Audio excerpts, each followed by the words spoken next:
எல்லாருக்கும் வணக்கங்க. Welcome to the episode 1 of வாங்க சுகியோடு பேசலாம். நம்ம இந்த எபிசோட் ஸ்டார்ட் பண்ணுறதுக்கு முன்னாடி எனக்கு ஒரு சின்ன கொஷின் இருக்குங்க. யாருக்கெல்லாம் கலரிங் புக்கில் கலர் பண்ணுறதோ இல்லை பெயிண்ட் பண்ணுறதோ பிடிக்கும் அப்படின்னு சொல்லிட்டு கண்டிப்பாக கமெண்ட்டில் சொல்லுங்கள். எனக்கு பர்சனலாக பார்த்திங்கன்னா, நான் ஏதாவது ஸ்ட்ரெஸ்ஸாக இருக்கும்போதோ இல்லை கோவமாக இருக்கும்போதோ இந்த மாதிரி ஏதாவது ஒரு புக் எடுத்துகிட்டு ஒன்று ஏதாவது கிறுக்கிட்டு இருந்தாலோ இல்லை இந்த மாதிரி ஏதாவது கலர் பண்ணிட்டு இருந்தாலோ மைண்டே அப்படியே ஃபுல்லாக ரிலாக்ஸ் ஆகி அந்த ஸ்ட்ரெஸ்லேருந்து வெளியில் வர்றதுக்கு பயங்கரமாக இது ஹெல்ப் பண்ணுங்க. உங்களுக்கும் இந்த மாதிரி நீங்களும் இந்த மாதிரி பண்ணுவீங்களா? இல்லை உங்களோட ஸ்ட்ரெஸ் பஸ்டர் என்ன மாதிரி ஆக்டிவிட்டீஸ் அப்படின்னு சொல்லிட்டு கண்டிப்பாக கமெண்ட்டில் சொல்லுங்கள். நம்ம இந்த எபிசோடில் நிறைய பேச போகிறோங்க. குட்டி குட்டி கதைகள், அப்புறம் விடுகதைகள், அதெல்லாம் நம்ம பேசலாங்க. அது கொஞ்சம் இன்ட்ராக்டிவாக இருக்கும். ஸோ நான் ஒரு சின்ன கதையோடு ஸ்டார்ட் பண்ணலான்னு நினைக்கிறேன். ஒரு ஊரில் பார்த்திங்கன்னா ராமு அப்படின்னு சொல்லிட்டு ஒருத்தர் இருக்கார். அவர் ஒரு நாள் ரோட்டில் நடந்து போயிட்டுருக்காரு. அப்போது பார்த்தா இந்த சைடில் பார்த்தா ஒரு குட்டி நாய் எப்படி ரோடை கிராஸ் பண்ணுறதுக்கு ரொம்ப இந்த பக்கமும் அந்த பக்கமும் ஓடிட்டு ரொம்ப ரெஸ்ட்லெஸ்ஸாக இருக்குது. அதே இதில் ஆப்போசிட்டில் பார்த்தா அதோட அம்மா நாய் அந்த பக்கமாக இருக்குது. குட்டி தவறுதலாக இந்த சைடு ரோட்டுக்கு இந்த சைடு வந்துருச்சு போல். ஸோ அதோட அம்மாவை ரீச் பண்ண முடியாமல் ரொம்ப தவிச்சிட்ருக்கு. அதே மாதிரி தான் அவங்க அம்மாவும் அந்த சைடில் என்ன பண்ணுறதுன்னு தெரியாமல் ரொம்ப தவிச்சிட்ருக்காங்க. ஏன்னா வண்டி பயங்கரமாக போயிட்டுருக்கு, அதனால கிராஸ் பண்ணவே முடியல. ராமுக்கும் ஒரு முக்கியமான வேலை இருக்குது. ஆனால் இதை பார்த்துட்டு அவனால் கடந்து போக முடியல. ஐயோ, இந்த நாய் இவ்வளோ கஷ்டப்படுதே குட்டி அப்படின்னு சொல்லிட்டு அவனுக்கு ரொம்ப மனசு இலகி போய் அந்த குட்டியை எடுத்துகிட்டு போய் அவங்க அம்மாட்ட ஆப்போசிட் சைடில் கொடுத்துட்டு அதுக்கப்புறம் அவன் அப்படியே கிளம்பிடுறான். ஸோ இது ஒரு நாள் நடக்குது. ஒரு 2-3 நாள் கழித்து ராமு அவனோட குழந்தைங்களுக்கு ஃபீஸ் கட்டுறதுக்காக பேங்க்கில் போயிட்டு அமௌண்ட் எடுத்துகிட்டு வந்துட்டுருக்கான். அப்போது பார்த்தா திருடங்க அந்த பணத்தை திருடுறதுக்காக வண்டியில் வெயிட் பண்ணிவிட்டு ரெடியாக இருக்காங்க. இந்த விஷயம் ராமுக்கு தெரியாது. ஸோ அவன் அவங்க பக்கத்தில் போயிட்டான். அப்போது திடீர்னு பார்த்தா எங்கிருந்தோ அவன் ஒரு 2-3 நாளைக்கு முன்னாடி அந்த குட்டியை கொண்டு போய் சேர்த்த அம்மா நாயும் அந்த குட்டி நாயும் அங்கே இருக்காங்க. ஜென்ரலாக நாய்ங்களுக்கு இந்த மாதிரி திருடங்க இந்த மாதிரி இதெல்லாம் சென்ஸ் பண்ணுற இது இருக்கும்ல. ஸோ அந்த நாய்ங்க அதை சென்ஸ் பண்ணி அந்த திருடங்களை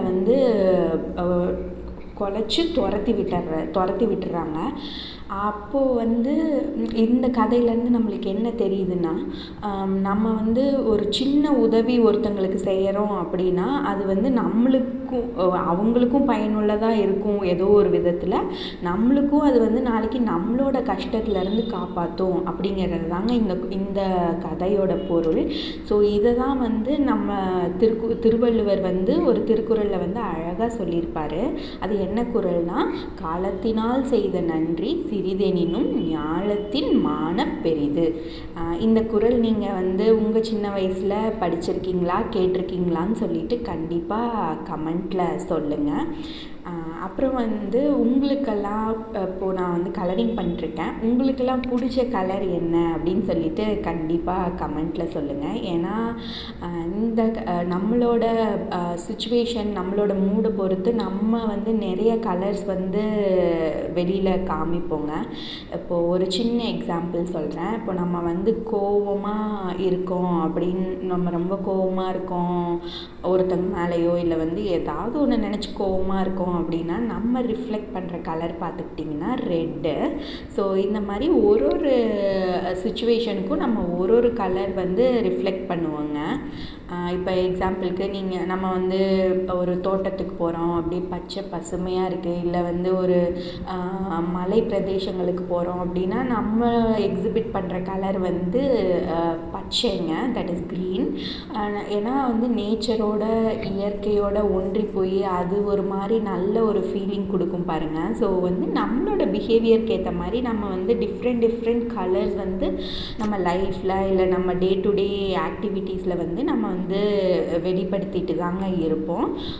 ஸோ அதுதாங்க. இப்போ நான் சும்மா ரேண்டமாக எனக்கு பிடிச்ச கலர்ஸில் நான் வந்து கலர் பண்ணிகிட்ருக்கேன். இப்போ வந்து குருவினா இப்படி தான் இருக்கணும், இந்த கலரில் தான் இருக்கணும், மூக்கு அதுக்கு இப்படி தான் இருக்கணும் அப்படின்லாம் இல்லைங்க. நம்மளுக்கு என்ன தோணுதோ நம்மளோட க்ரியேட்டிவிட்டியை பயங்கரமாக வந்து யூஸ் பண்ணி நம்ம வந்து கலர் பண்ணாங்க. At the end of the day அது வந்து ஒரு மாதிரி கலர்ஃபுல்லாக நல்ல ரிலாக்ஸிங்காக இருக்கும். ஸோ இப்போது நான் கலர் பண்ணிகிட்ருக்கேன், அதை கொஞ்சம் பாருங்கள். அதுக்கப்புறம் நம்ம வந்து புதிர்க்குள்ளே போகலாம். நான் வந்து இன்றைக்கி 2 புதிர் வச்சுருக்கேன். நான் அதுக்கு கொஷின் மட்டும் கேட்குறேன். நீங்கள் வந்து உங்களுக்கு தெரிஞ்ச ஆன்சர்ஸை கண்டிப்பாக கமெண்ட்டில் சொல்லுங்கள்.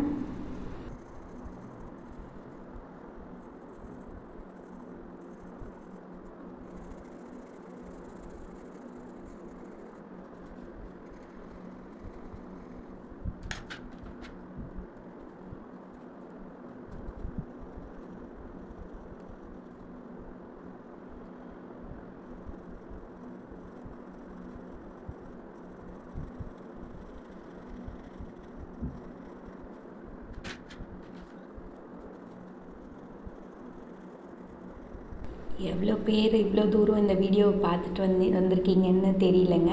ஆனால் வந்து நான் சொன்ன மாதிரி இன்றைக்கான புதிர் வந்து முதல் புதிர் என்னென்னா, கசக்கி பிழிந்தாலும் கடைசி வரை இனிப்பான். திருப்பி சொல்கிறேங்க, கசக்கி பிழிந்தாலும் கடைசி வரை இனிப்பான். அவன் யார்? தெரிஞ்சால் கண்டிப்பாக கமெண்ட்டில் சொல்லுங்கள். ஓகேங்க, இப்போ அடுத்த புதிர் வெள்ளை ஆடை உடுத்திய மஞ்சள் மகாராணி. அவள் யார்? திருப்பி சொல்கிறேங்க, வெள்ளை ஆடை உடுத்திய மஞ்சள் மகாராணி. அவள் யார்? தெரிஞ்சால் கண்டிப்பாக கமெண்ட்டில் சொல்லுங்கள்.